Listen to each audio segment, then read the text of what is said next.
It's a privilege to be here, partly for very personal reasons. I've known Joe Windorf for 30-some years. When Joe was an area director for Young Life, my wife and I and our two sons at the time lived in Daytona Beach. And we volunteered with Young Life, and we were friends of the Windorfs. As a matter of fact, just a quick story, Akira, who's back running the board, that you might be interested in knowing. It was 25 years ago that we were in their home, and my oldest son, whose name is Skylar, he's autistic, and he's kind of forever 7.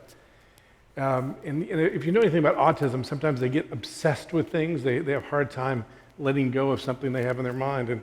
And so we were at the Windorf house, and he became obsessed with one of Kara's toys. It was a stuffed dolphin. Now, this is more information than I know you want, but just stay with me for a minute. It's a story worth knowing. And I'm not sure if Joe and Lisa pulled their daughter aside and said, give him the toy or whatever. But for whatever reason, she made the worst deal in the world. I think she got a Matchbox car or a Hot Wheels car in exchange for this dolphin, and was very gracious. Now, the reason I remember that story so long ago is that Skylar still has that dolphin. He still holds on to it, takes it with him everywhere he goes, and has had that for some 25 years. And the kindness of Kara that day and of the Windorfs have stayed with us for many, many, many years. And so when you start to get toward my age, you're just excited that somebody has been faithful for as long as Joe has. And the fact that I think of 30 years ago, the man who preaches here usually was then preaching to high school kids and telling them the same basic story, that this is not the end of the story, that God is writing a better story with their lives, and that there's hope for redemption and there's hope for real life. And that's what he was saying 30 years ago, and my guess is that's what he's saying today as well. And so it's truly, personally, a privilege to be standing in the place where my old friend often gets a chance to teach from. So it's just a privilege. We're going to incorporate the New Testament reading into the sermon. So if you'll just stick with me for just a few minutes, I want to just give you a little bit of a context of what we're going to be studying and what we're going to be talking about this morning. I love the parables. The parables are simple enough for a 6-year-old to understand, and complex enough to keep scholars up all night thinking about it. They're just amazing. The way that Jesus taught, he would tell stories and ask questions, and these stories are God's autobiography. They're the way that God is telling the world about himself. And so when Jesus had a chance to teach, he would tell these stories. Now, what brings us to this story this morning is I was really feeling tired. Do you ever just get to a place where you feel like the world's against you, or you just start to struggle with cynicism a little bit? I think as I get older, the battle for me is between cynicism and vulnerability, and often I more likely move towards cynicism. And I get weary, I feel discouraged. Do you ever feel that way? And so I found myself staying there, seeing the Bible and thinking, well, what does it say about being weary? Now, by weary, I don't mean sleepy or tired. I mean losing heart, being discouraged, feeling cynical, feeling, what's the use? Or nobody's on my side. I'm just by myself in this. Do you ever feel those things? I sure do. And so I found myself in this passage. I found myself saying, what does the Bible say about this? And so I found a passage that said, don't grow weary of doing good. Well, that's a passage in Galatians. And so I was thinking about that, and I said, well, I think it's too late. I'm already weary of doing anything, so maybe... But I noticed that the Bible software, that probably the same software Joe uses to study, I've got on my computer, and it showed the word weary could be translated as losing heart, discouragement, weary. And then it lists all the other places where that Greek word is used in the Bible. And then it gives a sentence. Stay with me for just a second. Then it gives a sentence to say, here's the context of that if you want to look that up. And so there on the side on the computer screen, it said, Jesus told this parable so that they would not grow weary, that they would pray and not grow weary. And I thought, you mean there's a parable in the Bible that if I read it and understand it, I will pray more and not grow weary? And I thought, well, I don't pray very much now, and I'm always weary. This is for me. Now, I flipped to that passage, read it, and was incredibly disappointed. And the reason I was disappointed is when I read it, I didn't feel encouraged. I kind of felt discouraged. And then I thought, well, what could be wrong in my understanding? Because this is one of the few places in the entire Bible. In the entire Bible, it's one of the few places where the scripture, it tells this is what you're going to experience when you understand this. I mean, this is Jesus' words, not mine. He said, he told this story, he told this parable so that the listeners would pray more and not grow weary. So that means if we were to understand this parable the way it was meant to be understood, if we interpreted it correctly, we know Jesus was telling the truth, and so if we interpret it correctly, at the end, we're not going to be more discouraged, we're going to be encouraged. And we'll want to pray more. So I decided I needed to study this passage because the opposite happened when I read it. So what I'd like us to do is I'd like us to read this passage together. And then when we look at the passage, then let's see what might be for us in this passage. You'll find it in Luke. I think it's a very poorly titled. It's very poorly titled in most of your Bibles. In most of your Bibles, it will say it is the parable of either the persistent widow, or it will sometimes say it's the parable of the unjust judge. Most of the people who title this parable are focusing on one of the two characters that most people focus on, but the star of this parable is a third character. And we're gonna rename the parable today. I mean, like anybody will care that we've renamed it, but to the extravagant judge, and we'll talk about that in just a minute. Let's read together. I'm going to read. I'm reading from the NIV, which is very similar to that, but we'll see.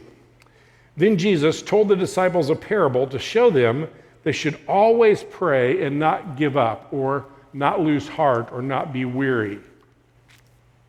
This is a parable. He said, in a certain town there was a judge who neither feared God nor cared about man. And there was a widow in that town who kept coming to him with a plea, grant me justice against my adversary. For some time he refused. But finally he said to himself, even though I don't fear God or care about men, yet because the widow keeps bothering me, I will see that she gets justice, so that she won't eventually wear me out in her coming. And the Lord said, listen to what the unjust judge says. And will not God bring about justice for his chosen ones who cry out to him day and night? Will he keep putting them off? I tell you, he will see that they get justice and quickly. However, when the Son of Man comes, will he find faith on earth? Now, before we talk about his word, and before we talk about him, let's talk to him. Let's pray together. Dear Father, it really is a privilege to be here. And thank you for that privilege. Be with Joe and the team that's at the Reformation Tour. Would you intrigue them and give them curiosity and wonder? Give them lots of laughter and time together and growth. And would you bring them back here safely? But Father, in this room, this day, you've brought every one of us. You've woven this story together in such a way where each of us are here, and no one's here by accident. You know the people that are struggling with discouragement. You know the people that feel alone. You know the people that feel like they have no advocate. When you know the people that are doing well, no one here is a surprise to you. So would you meet us here this day? Would you change us because we looked at your word and we sang to you and worshiped you? Father, we need you. So, Father, anyone in this room that is too comfortable, would you use our time together to disrupt them? And the people that are disrupted, would you use this time to comfort them? We pray these things in the powerful, powerful name of your Son, Jesus. Amen. So we're back to this parable, this story that Jesus tells about himself. Now, the way, and when you first have heard, and you've heard this parable before, and usually at the end of it, someone says, so you need to pray more. Now get to it.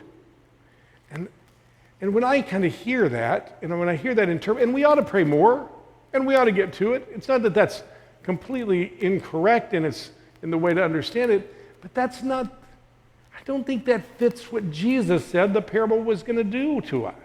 Because that just makes me feel like, I almost, when I hear that conclusion, I almost drop my shoulders and say, yep, I need to do more. I need to do better.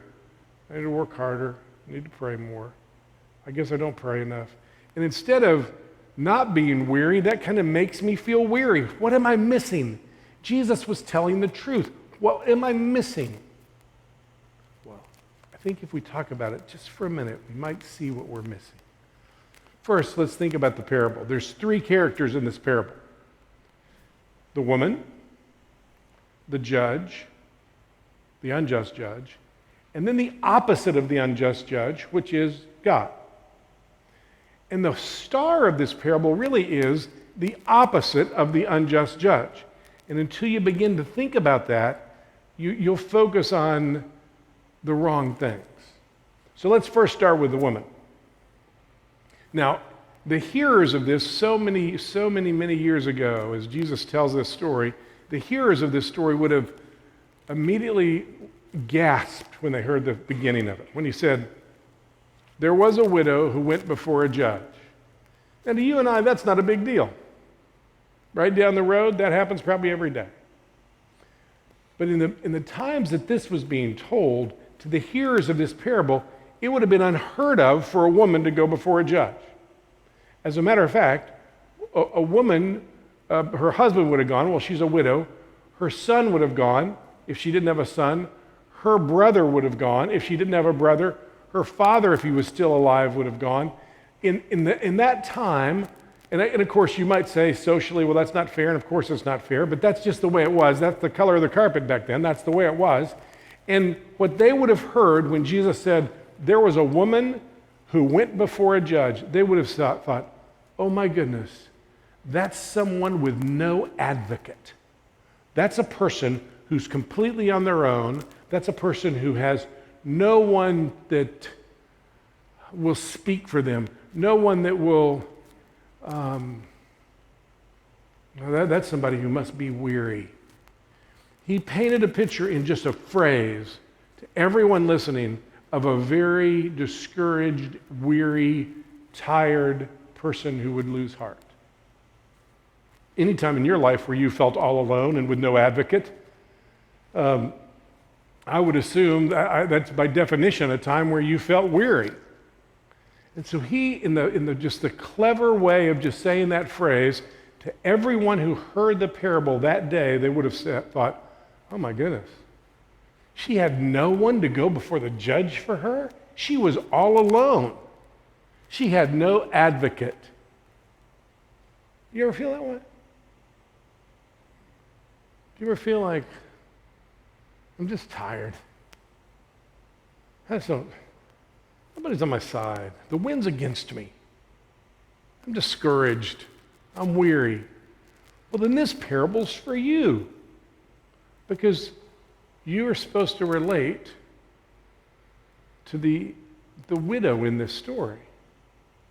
Well, that's how I was feeling when I first read this parable, and sometimes still do. Now, by the way, it is implied in this story that she had a just cause. It's implied that she had a just cause as she's going before the judge. It wasn't just some arbitrary issue, that it was a just cause that she was going to before a judge, but she had nobody going for her.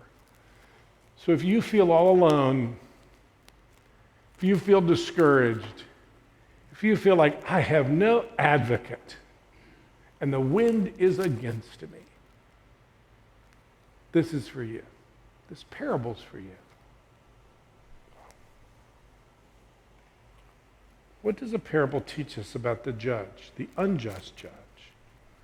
Well, the person she was having to deal with, first of all, it says he did not respect God or did not believe in God, or another way to say that, if you were to look at he did not believe in the authority of God. And as a matter of fact, it says that 2 times. It emphasizes that in this text.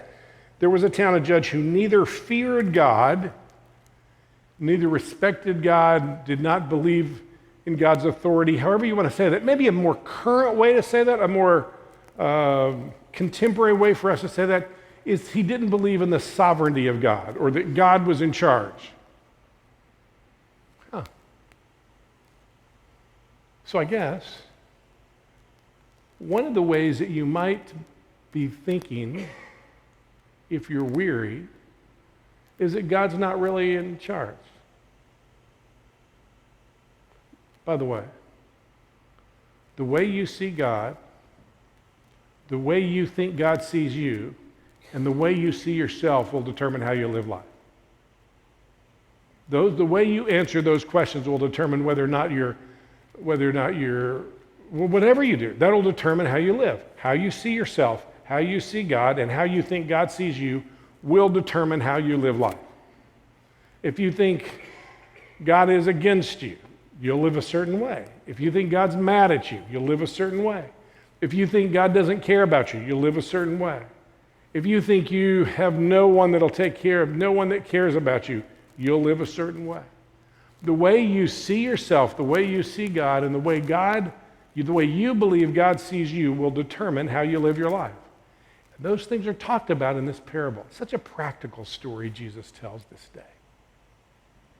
And so, the first thing we see is, if you were having to plead your case to someone who you'll become weary if you don't understand the sovereignty of God. Why? Well, if you don't think God's in charge, then that means there's only 2 choices. You're in charge. You'll be exhausted. Or everybody else is in charge, and you'll be kind of a victim of them. I mean, think about how anxious you'll be if you think ultimately life in the world is just a goat rodeo, just a chance, just a crazy whim. If you're to believe that there's not a purposeful God, just think how anxious that would be. There's no telling. There's no possibility of redemption. There's no possibility that the difficult things in our lives can be redeemed. Then a child who's autistic is just autistic, and there's no greater hope or purpose. My goodness. That would make you weary. To live life with no hope, would live life with no redemption or possibility of redemption, would make anyone weary. So the first thing we find out about the judge, it gives us a hint of what would make someone weary. If you have a misunderstanding about God's power, authority, sovereignty, whatever word you want to put there. Because if you believe it's all up to you, you better hustle it up, you better make it work, you'll be an exhausted human being. It's up to me, I've got to make it work, I've got to make it work, I've got to do this, I've got to do this, I've got to be perfect, I've got to make, if I mess up the whole, I'm going to mess up it. If you believe it's all up to you. Remember when you first became a parent, for those of you that are parents, and you thought you had to do everything right? every little thing right? Remember how exhausting that was? Then you're making 500 decisions a day, and at least 20 of them were going to be wrong on your best days, and then you start to have to say, well, God, please help me. Because whenever you're in charge of everything and it's all up to you, you'll be exhausted. So the first thing I would suggest to you, if you're weary, if you're like me and your battle is with cynicism, maybe you and I have a misunderstanding about the nature of who God is. Maybe we've forgotten that He really is the God of the universe, and He is in charge, and He can be counted on. Now, that's an incredibly powerful doctrine, but it is a hard doctrine in some ways. It's not an easy doctrine because there's also suffering and struggle, and things don't always work out the way we want. But I guess you have two choices. You have the choice of serving an impotent God who can't do anything, but then you don't have to deal with those tough questions of suffering and struggle. Or we serve a powerful, sovereign God, and we quite just don't understand everything. And that would be the God who's presented in the Bible. And that's the opposite of this judge. Who'd want to advocate to such a judge that's presented in this parable? Of course you wouldn't want to pray. The reason at the end of this parable you're supposed to want to pray more and you won't be discouraged is not because you better do it right, because if you don't pray enough you won't get answered. It's because you become aware of the kind of person you're praying to, the being you're praying to, the God that you pray to is not this angry judge, but a good Father who is in charge and is capable of redeeming even the worst of situations. I think the way we would have said that in East Tennessee is a God who's big enough to hit a straight lick with a crooked stick. I'm not sure that that's great theology, but in East Tennessee that'll go. It's the idea of a sovereign God who can redeem. So that's the first thing we learn about the unjust judge versus the real star of this parable, the extravagant judge who's our Father. Second, what else does it say? It says that this God did not respect God or did not care about people. It says, the judge who neither feared God nor cared about men, parenthetically, of course, that would be men and women. Then it says it again. It repeats it. It talks about this person again, this judge again, and it says that he did not care of God or care about people, care about men. The second thing that will make you weary is if you believe God doesn't care about you. See, and that's because this judge that she's talking to didn't really care about people. I don't want to plead my case to somebody who doesn't really care about me, who's not interested.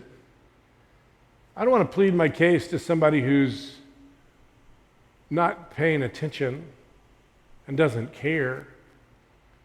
But you see, that's why this parable is supposed to encourage you to pray more, because that's not the kind of judge we have in God. We have one who does care about the affairs of men and women, does care about our lives. He does care about who you are and what goes on in your life.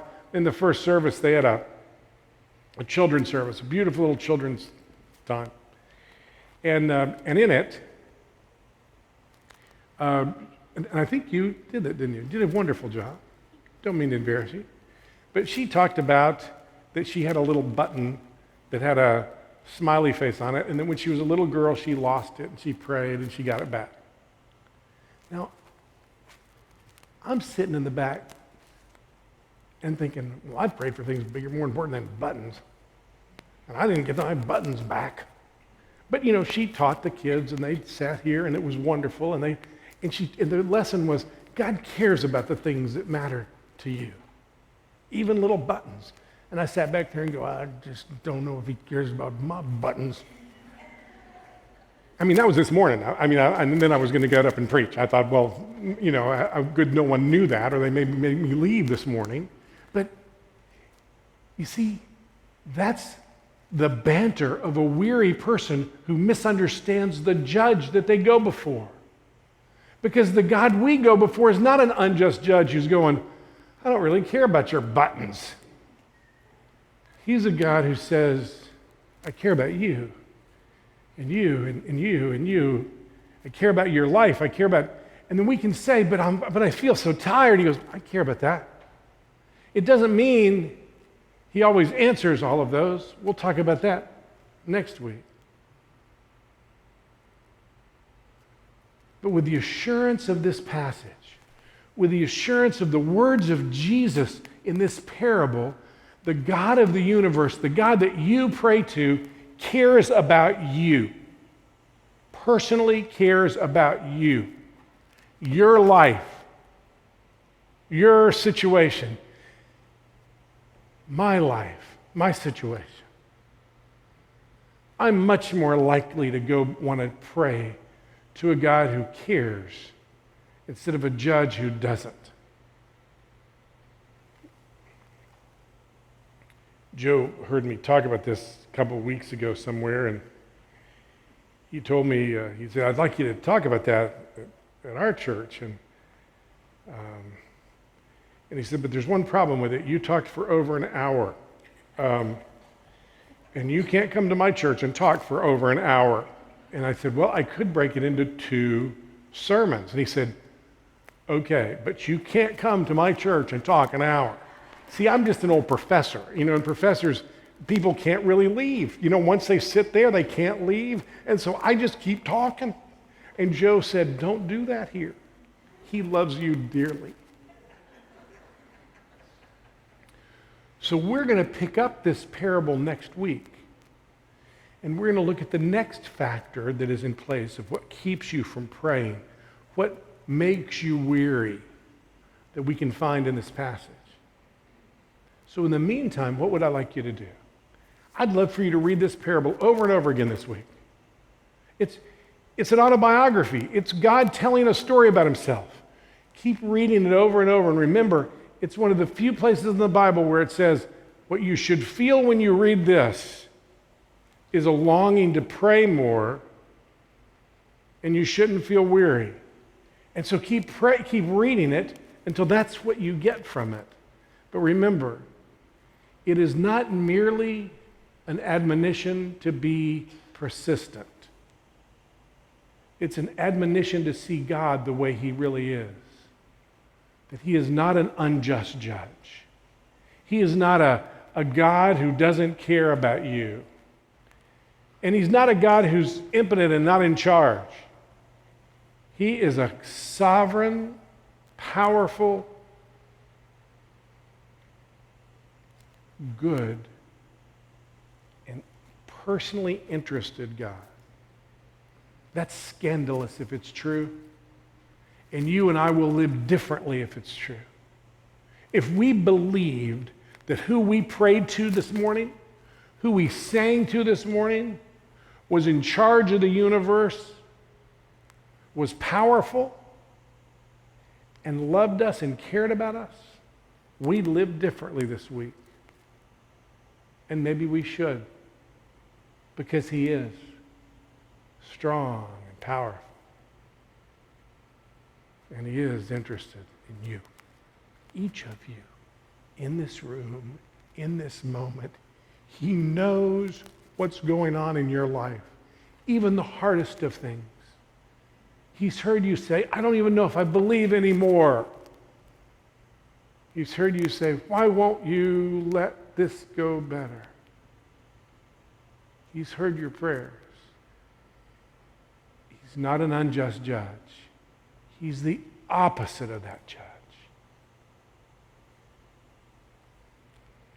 So this week, as you go, remember Remember the God that we talk to. And next week, we'll look at another aspect of growing weary, and we'll talk about how sometimes a good judge winks at you from the bench to let you know that all of this is true.